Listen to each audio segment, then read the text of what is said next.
Vídeo sim, vídeo não, a gente comenta aqui com vocês sobre o FGC, aquele fundo que protege muitas aplicações de renda fixa. E tudo isso protegido pelo FGC em até R$250 mil se você investe numa mesma instituição financeira, limitado a R$1 milhão por CPF. A poupança é sim um investimento considerado muito seguro porque ele é protegido pelo FGC e o único risco é o banco quebrar, mas mesmo assim o FGC te devolveria sua grana de até R$250 mil nesse caso. Mas hoje vai ser diferente porque quem tá aqui junto com o Economy é o próprio FGC, então a gente vai te explicar como é que funciona na hipótese de você ter que receber sua grana de volta pelo Fundo Garantidor de Crédito. Em quanto tempo você recebe essa grana e será que a conta digital tá coberta? Eu sou Yolanda Fordeloni. E eu sou o César Esperandio. A gente é o canal Economy, que é a tradução da economia e do Fundo Garantidor de Crédito, o FGC, essa instituição privada sem fins lucrativos que te protege caso a instituição financeira que você aplicou sua grana passe por alguma dificuldade financeira. No final das contas, eles devolvem seu dinheiro. E você que é novo por aqui, chegou com aquele medo, né? Medo de perder seu suado dinheirinho que você investiu, se esforçou pra juntar. Mas não se preocupa, sabe o que você faz? Você já se inscreve pra não perder mais conteúdos como esse que te ensinam sobre investimento e sobre risco. E aproveita e já dá um like se você também tá no caminho de aprender mais sobre investimentos.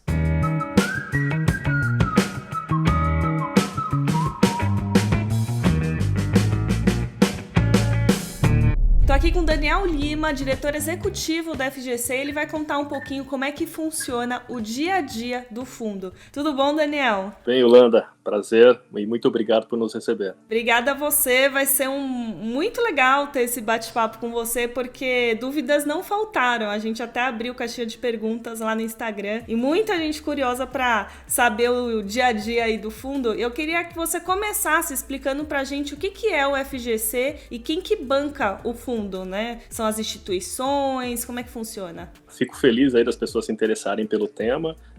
É uma iniciativa nossa também está mais próximo, né, da sociedade, então é muito bom receber esse feedback, que as pessoas estão mandando perguntas, estão se interessando pelo tema. O FGC é uma associação sem fins lucrativos, né, é uma associação de direito privado, composta por associadas. Quem são essas associadas? Bancos e financeiras, basicamente.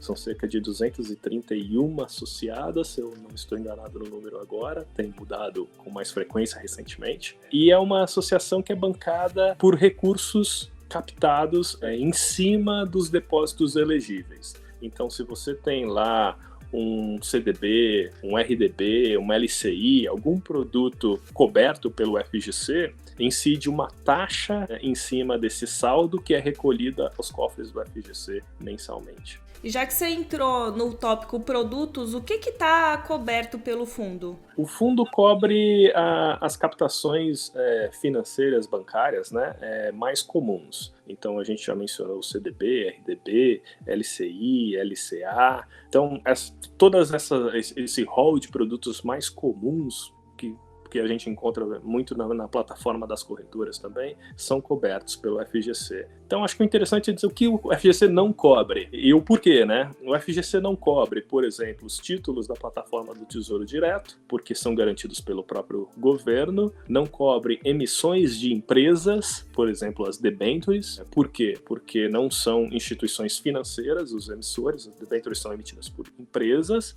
não cobre os CRIs, os CRAs, que também são ativos de origem de securitizações, também, em geral, não são de associações de empresas associadas ao FGC, então também não são cobertos. Dinheiro que está na corretora também não é coberto, né? Dinheiro que está na corretora não é coberto. A B3 tem um mecanismo de proteção, não é igual ao mecanismo do FGC, mas vale o investidor ir atrás e conhecer um pouco do mecanismo da B3.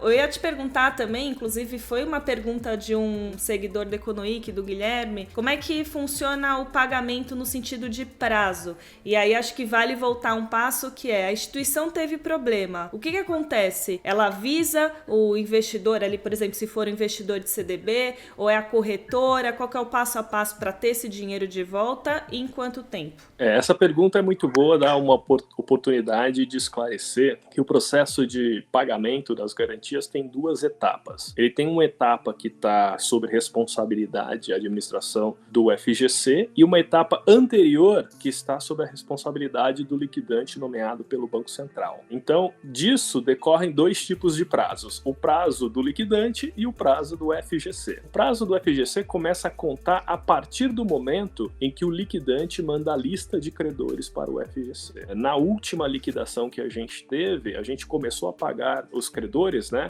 da garantia do FGC em apenas 2 dias úteis depois de que a gente recebeu a lista do liquidante. Com relação ao prazo que o liquidante tem para nos mandar essa lista, aí vai depender muito do caso a caso, de como que ele encontrou a instituição financeira que sofreu a intervenção. Se os bancos de dados estavam bem saneados e a informação bem organizada, ele vai ser rápido, mas se não for este o caso, vai demorar um pouco mais de tempo. A gente estima aí que, olhando para frente, o liquidante consiga operacionalizar e produzir essa lista em um tempo menor do que um mês. Isso a gente olhando para frente. Tem iniciativas de mudança de regulamentação do próprio Banco Central que ajuda a que as instituições associadas mantenham o seu banco de dados mais em dia, mais em ordem. Tem trabalho ainda a ser feito, mas o que eu posso garantir aqui a quem está acompanhando, né, a nossa conversa hoje, é que o FGC fez a parte dele na etapa que ele é responsável, e hoje o FGC consegue começar a pagar os credores em apenas 2 dias úteis depois de que ele recebe a lista de credores.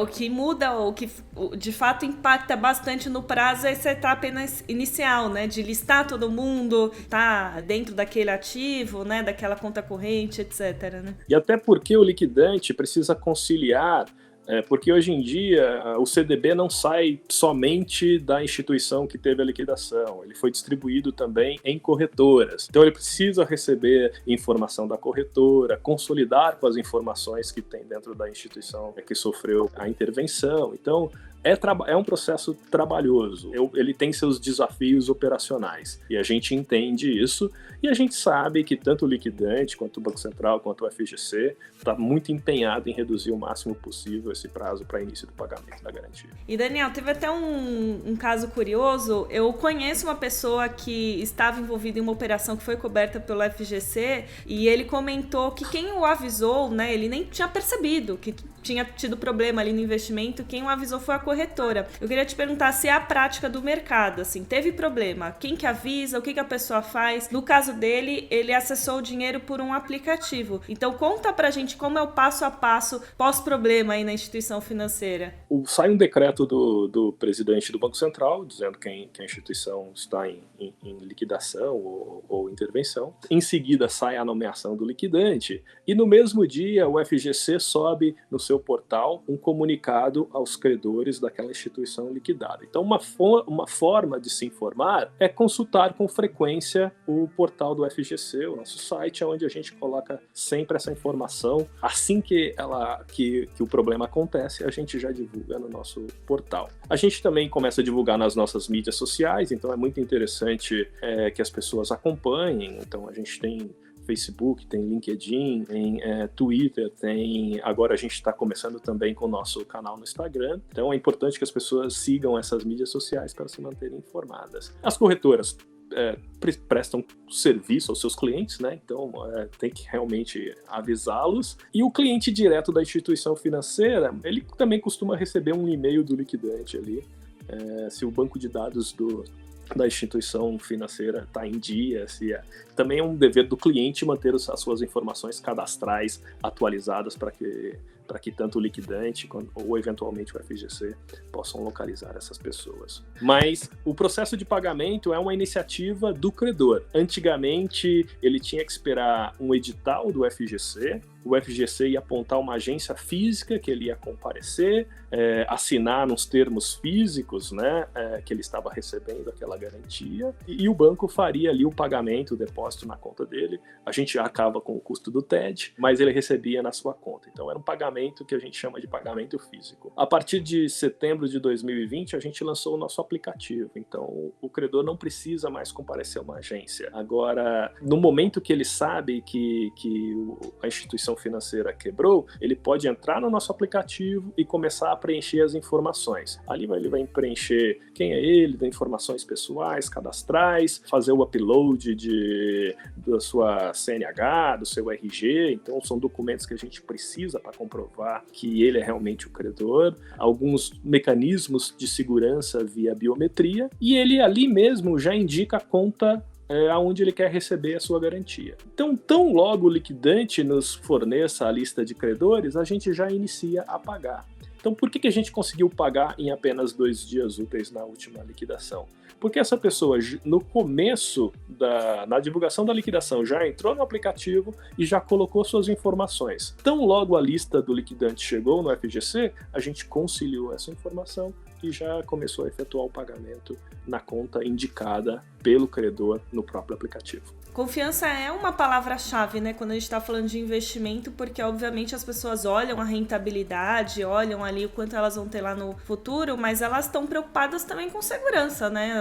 Eu vou ter esse dinheiro lá no fim das contas? E aí uma pergunta muito comum que a gente recebeu também é: conta digital, que está se popularizando tanto, a gente vê que algumas têm uma rentabilidade bem atrativa, tão cobertas pelo FGC? Essa é uma boa pergunta, e aí a resposta é depende. O FGC, ele cobre as suas associadas nos produtos elegíveis à garantia. Então o investidor, o depositante, o investidor precisa estar certo de que aquela instituição emissora do título, uma associada do FGC, ele pode encontrar isso no nosso portal, tem toda uma lista lá de associadas, e ele precisa se certificar que o produto é coberto. Então, se aquela fintech, se aquele novo banco digital está emitindo um CDB, é porque ele é um associado do FGC. Então, você não pode emitir CDB sem ser associado do FGC. E se estamos falando de um CDB de um associado do FGC, aquele investimento é coberto. Curtiu o vídeo? Então pega essa diquinha final. O Daniel falou que lá na lista de associados você consegue ver todas as instituições financeiras que estão credenciadas, parceiras do Fundo Garantidor de Crédito, que nem está vendo aqui na minha tela. Se você investiu em alguma instituição financeira que está passando por alguma dificuldade, você vê aqui em pagamentos e garantias a lista delas, e se você clicar, você vê todo o passo a passo do que você tem que fazer para pegar sua grana de volta, fechou?